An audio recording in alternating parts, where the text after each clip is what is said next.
¿Qué tal? ¿Cómo están amigos y amigas de esta comunidad? Pues más de 20 capos fueron extraditados a los Estados Unidos de diferentes niveles, de diferentes nombres, entre ellos, por supuesto, Rafael Caro Quintero y los hermanos Treviño, perdón usted, estos dos últimos integrantes de los Zetas.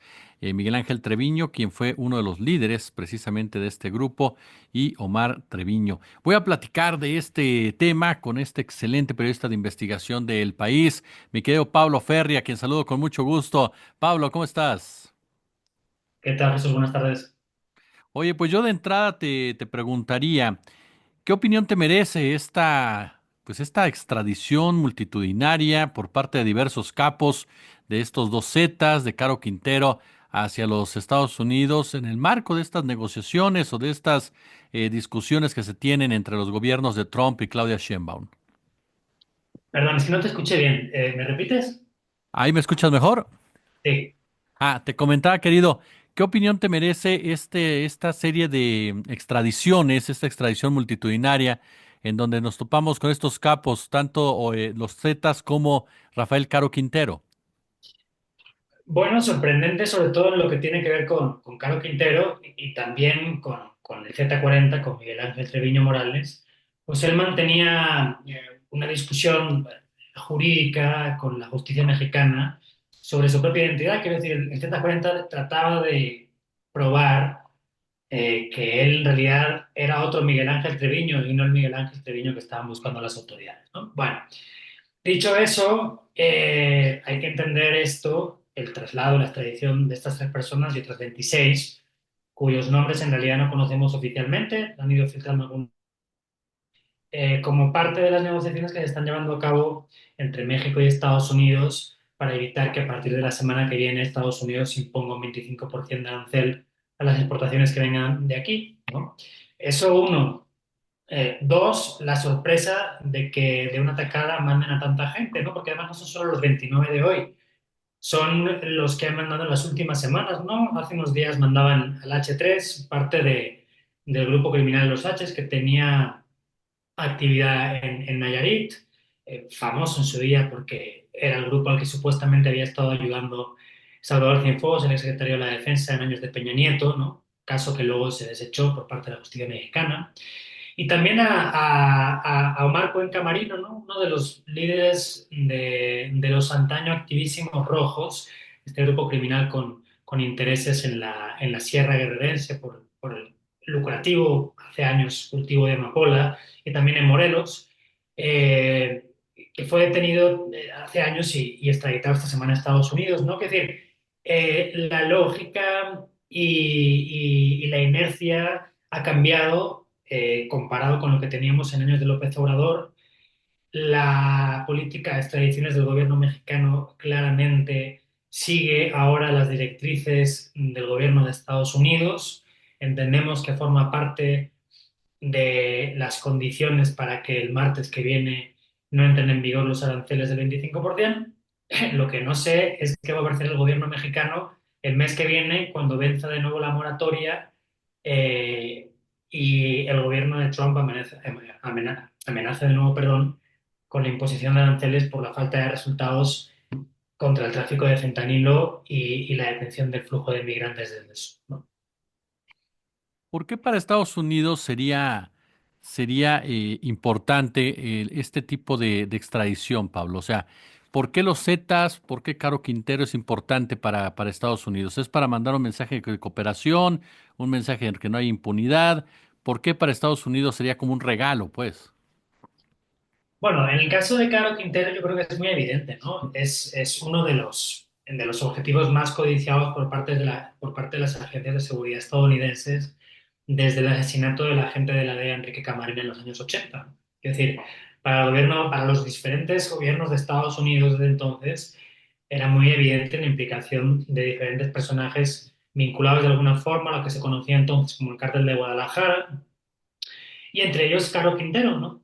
Recordemos que Caro Quintero había estado preso eh, más de 2 décadas, si no me falla la memoria, hasta que hace 15 años, no, 15 no, 12 años, quedó libre por un fallo controvertido, por un defecto de forma en el proceso en uno de los procesos en su contra, y luego fue reaprendido en 2022.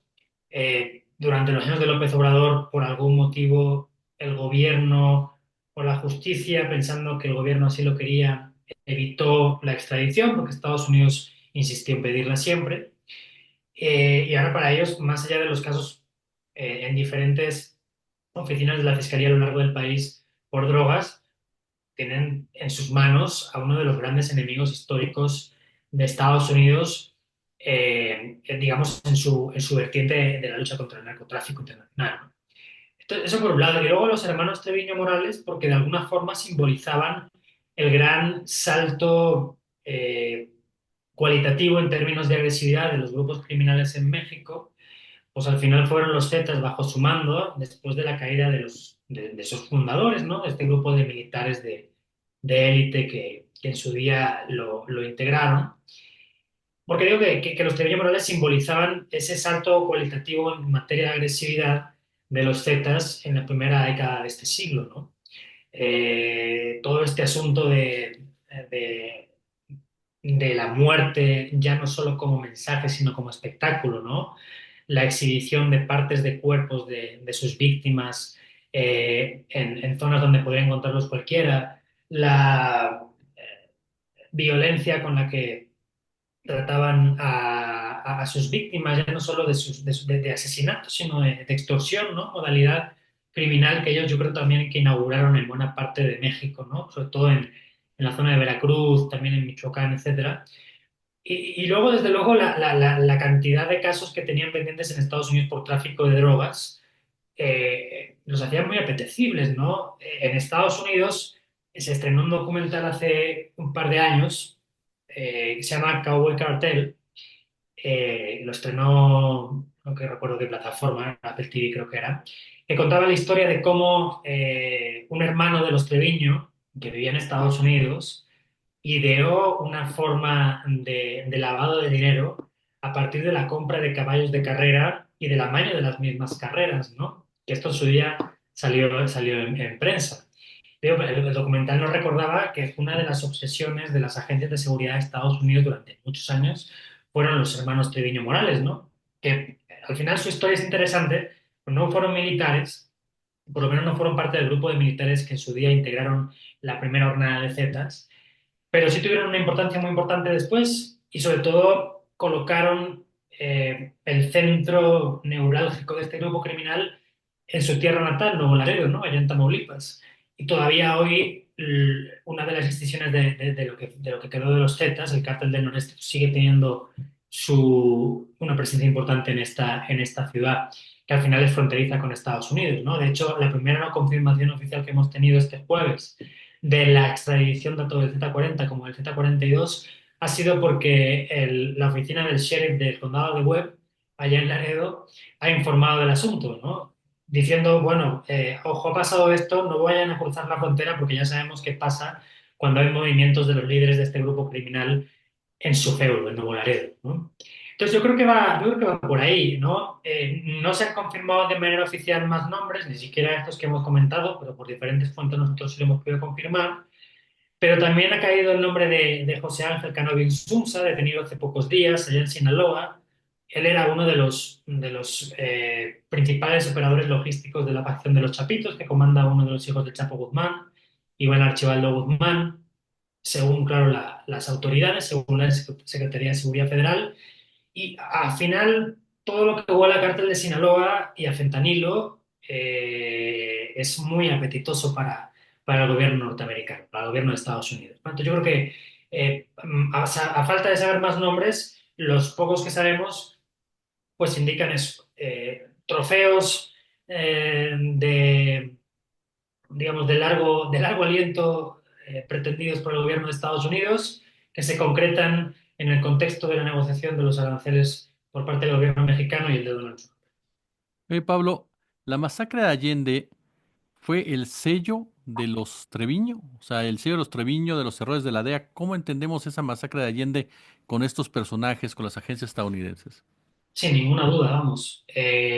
Digamos que el norte de Coahuila, a finales del sexenio de Felipe Calderón, era un poco el espacio de, de escape, por decirlo de alguna forma, de los Zetas, ¿no? En los trabajos que hicieron Sergio Aguayo y Jacobo Dayan para el Colegio de México, estudiando la influencia Zeta en el norte del estado en aquellos años y estudiando un poco el volumen de la masacre, cosa que todavía no acabamos de conocer.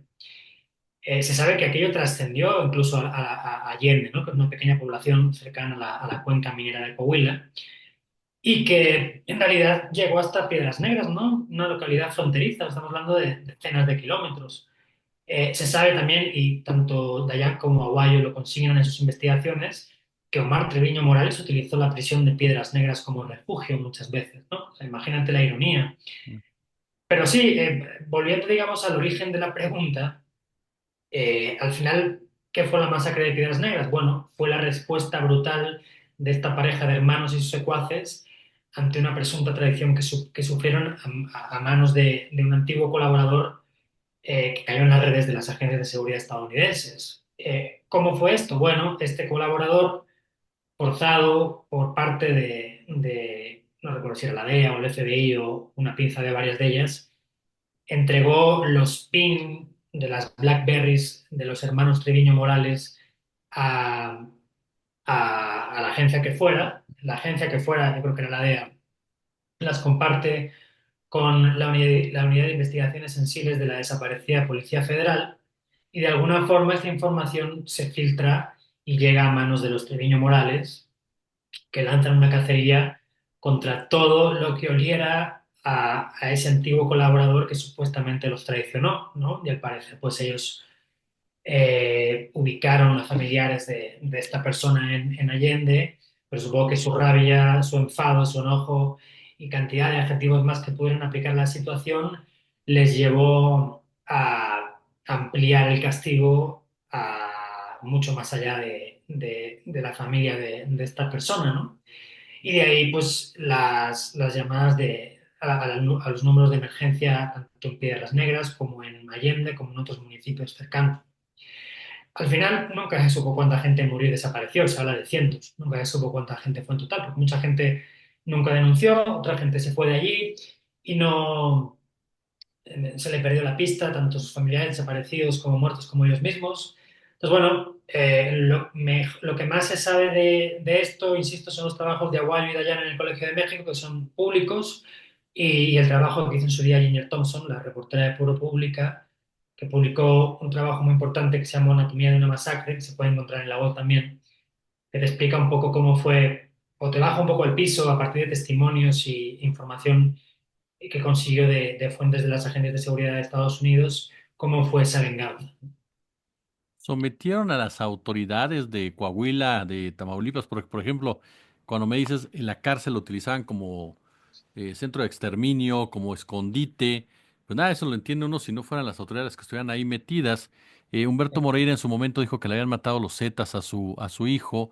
¿Qué tanto estuvieron vinculados los Zetas, estos los hermanos Treviño, particularmente con esa rama política, Pablo? Nunca se supo. Hay trabajos también de organizaciones de la sociedad civil en Coahuila, del lado de la región carbonífera, que trataron de establecer conexiones entre la minería ilegal de carbón en esa zona, el poder político regional y grupos criminales asociados de alguna forma al liderazgo de los Zetas, ¿no? Bajo mi punto de vista, nunca fueron tan contundentes como para probar ese vínculo, ¿no? Igual que tampoco fueron muy contundentes las pruebas que trataron de probar el vínculo de los Moreira con el liderazgo Z. Lo que sí es cierto es que durante su guardia, la guardia de los Moreira, más allá de los desfalcos que se han denunciado hasta la saciedad y el presupuesto del gobierno estatal, los Zetas crecieron mucho, ¿no? Ahora, es culpa de ellos, fue culpa de ellos. Hablamos de relaciones de complicidad, relaciones de sometimiento por parte del grupo criminal al Estado, relaciones de negligencia y o desidia por parte de las autoridades federales respecto a lo que estaba ocurriendo allí. Es difícil saber. Es difícil saber porque digamos, no ha habido el suficiente trabajo académico, periodístico o por parte de las autoridades para entender del todo la forma y el fondo de la relación de este grupo criminal, o al menos su liderazgo, las diferentes autoridades que tuvieron pues, que ver en la región en la época, ¿no? De diferentes niveles, de local al federal. Desde luego, yo diría que no hay comparativa, por lo menos en el noreste, de un grupo criminal que haya logrado copar el poder en el ámbito criminal como lo hicieron los Zetas en esa época, ¿no? Del 2008 hasta el 2012. Y de que luego el gobierno los combatió, eso sí hay, ¿no? Eso, la pregunta es, ¿fue demasiado tarde o se hizo un poco al bruto? Bueno, probablemente la respuesta sea que sí, pero, pero bueno, Guillermo Valdés, por ejemplo, que comandaba el CISEN en tiempos de Calderón, siempre ha sido muy claro al decir que llegó un momento, y creo que ese momento es el asesinato de un agente del ICE entre San Luis Potosí y Zacatecas el año 2011 también, poco antes de lo de Allende, lo que de alguna forma dispara los operativos de eliminación y erradicación de los Zetas por parte del gobierno de Calderón, un poco empujados por el gobierno de Obama entonces en Estados Unidos, ¿no? Pero vamos, si no llega a ocurrir eso, no sé qué hubiera pasado. Igual nunca le emprenden contra ellos de la manera en que lo hicieron. Pues finalmente quedó Pablo. ¿Los Zetas fueron el grupo más violento que hayamos tenido en materia de narcotráfico o fueron la militarización del narcotráfico? Yo, yo creo que inauguraron una etapa que todavía no concluye en México, en que se empezó a emplear la violencia como forma, eh, ¿cómo decirlo? Luego trato de buscar la frase correcta y no te creas que siempre me sale. No, pero quiero decir digamos que popularizaron la espectacularización de la violencia, eh, más allá de una manera de mandar mensajes entre grupos criminales, ¿no? Sino como mensaje a la sociedad, como forma de aterrorizar y meter miedo, ¿no? Siempre se habla de aquella discoteca en Uruapan, Michoacán, donde los Zetas o la familia michoacana, o quién sabe qué grupo de aquellos, dejaron seis cabezas en un bar en el año 2006-2007. Y siempre se habla de aquello como el evento que inaugura una nueva época en el quehacer criminal, en el sentido de cómo se mandaban mensajes los grupos entre ellos y de los grupos hacia la sociedad, ¿no? Y yo creo que los Zetas, si bien no recuerdo bien si fueron responsables de este evento de las seis cabezas en Uruapan, en todo caso estaban implicados como destinatarios del mensaje, si no es que fueron ellos los emisores. Al final, ese evento inaugura simbólicamente una etapa que digo que no ha concluido todavía, en la que ellos eh, toman la violencia y las consecuencias de la violencia como un espectáculo macabro de cara a la sociedad, ¿no? Y eso digo que no ha pasado porque seguimos viéndolo. O sea, hoy raro es el mes en que no encontramos cuerpos desmembrados en algún lugar junto a una cartulina, ¿no? A plena luz del día. Lo hemos visto en la guerra en Sinaloa ahorita, ¿no? En los primeros días de la guerra en septiembre del año pasado nos llamó mucho la atención a todos esta cantidad de cinco o seis cuerpos ataviados con un sombrero, un claro mensaje de los chapitos al grupo contrario, ¿no? Del Mayo Zambada y sus hijos. Entonces, sí, los Zetas vinieron a cambiar un poco los usos en la comunicación criminal y desde luego me parece a mí que el Cártel Jalisco es digno heredero de ello, ¿no?